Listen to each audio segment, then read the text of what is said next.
মার্কিন president Donald Trump তুরস্কের president Recep Tayyip এরদোয়ানকে তার বন্ধু এবং সম্মানের যোগ্য নেতা হিসেবে অভিহিত করেছেন। ফ্লোরিডার মার-এ-লাগোতে এক সংবাদ সম্মেলনে ট্রাম্প বলেন, এরদোয়ান এমন একজন ব্যক্তি যাকে আমি পছন্দ করি এবং শ্রদ্ধা করি। তুরস্কের প্রেসিডেন্টের সঙ্গে তার ব্যক্তিগত সম্পর্ককে সামনে এনে ট্রাম্প আঞ্চলিক স্থিতিশীলতায় তুরস্কের ভূমিকার প্রতি প্রশংসা জানান। ট্রাম্প তার বক্তব্যে সিরিয়ার বর্তমান পরিস্থিতি এবং সেখানে তুরস্কের ভূমিকার উপর গুরুত্ব আরোপ করেন। সিরিয়ার রাজনৈতিক অস্থিরতার মধ্যে তুরস্কের সক্রিয় ভূমিকা এবং আঞ্চলিক শান্তি প্রতিষ্ঠায় এরদোয়ানের নেতৃত্বের কথা উল্লেখ করেন তিনি। ট্রাম্প বলেন, আসাদ সরকারের পতনের পর সিরিয়ার ভবিষ্যৎ নির্ধারণে তুরস্কের ভূমিকা অত্যন্ত গুরুত্বপূর্ণ। ট্রাম্প আরও বলেন, তুরস্ক এমন একটি দেশ যা কেবল মধ্যপ্রাচ্যে নয়, পুরো বিশ্বের জন্য গুরুত্বপূর্ণ।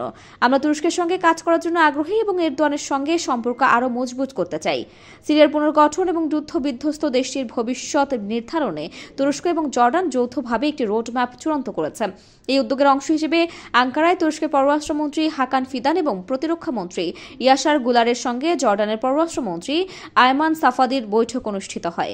বৈঠকের পর হাকান ফিদান বলেন, আমরা আমাদের সিরীয় ভাইদের সাহায্য করতে এবং তাদের জীবনের উন্নয়ন ঘটাতে কাজ করার সিদ্ধান্ত নিয়েছি।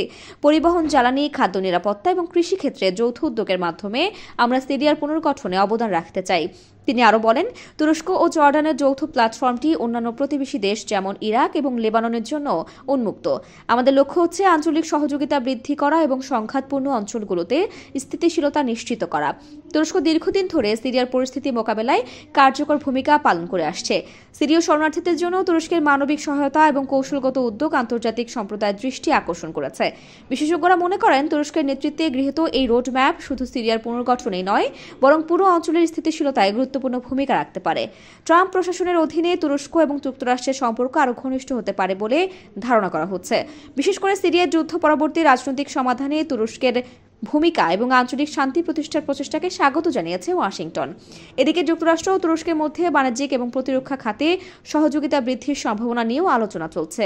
বিশেষজ্ঞরা মনে করেন, এরদোয়ানের নেতৃত্বে তুরস্কের এই কূটনৈতিক তৎপরতা মধ্যপ্রাচ্যে একটি নতুন সমীকরণ তৈরি করতে পারে। বিশ্লেষকরা মনে করেন, ট্রাম্পের এই মন্তব্য এবং তুরস্কের কৌশলগত তৎপরতা আঞ্চলিক শান্তি প্রতিষ্ঠায় একটি ইতিবাচক দৃষ্টান্ত হতে পারে। তবে এই সম্পর্কের উপর অনেকটা নির্ভর করছে তুরস্কের রাজনৈতিক অবস্থান এবং মধ্যপ্রাচ্যে যুক্তরাষ্ট্রের ভূমিকা। তুরস্ক ভিত্তিক রাজনৈতিক বিশ্লেষক ডক্টর মেহমেত কারা বলেন, তুরস্ক ও যুক্তরাষ্ট্রের সম্পর্ক যদি সঠিক পথে পরিচালিত হয়, তবে এটি শুধু আঞ্চলিক নয়, বৈশ্বিক শান্তির জন্য গুরুত্বপূর্ণ ভূমিকা রাখতে পারে। তুরস্ক এবং যুক্তরাষ্ট্রের এই সম্পর্ক উন্নয়ন মধ্যপ্রাচ্যে রাজনৈতিক স্থিতিশীলতা আনতে সহায়ক হতে পারে।